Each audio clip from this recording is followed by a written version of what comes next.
Hi, chào mừng các bạn đến với kênh Tiếng Việt miền Nam cho người nước ngoài. In today's videos, I will show you how to pronounce the name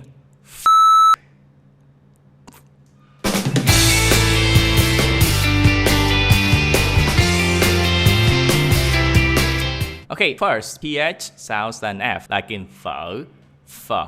Okay, the hardest thing for this sound is the U and the C. The U, you don't pronounce like you pronounce U, like in book, oh. And the C also like K, but in Vietnamese, we don't pronounce the K so strong, we keep it in. It's like uk, uk, uk.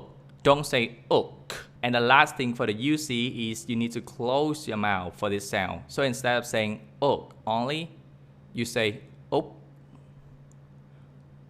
op.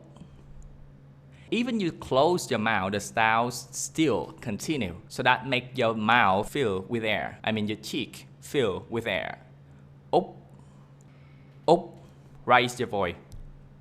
Op. Now let's combine. Fa. Op. Phúc. Phúc. Phúc. It's just that easy. Now you can impress your friends. Stop making fun of them. Unless you enjoy doing it. So that's all for today. To learn more about pronunciation, check on the description and see you in our next video. Cảm ơn, tạm biệt và hẹn gặp lại.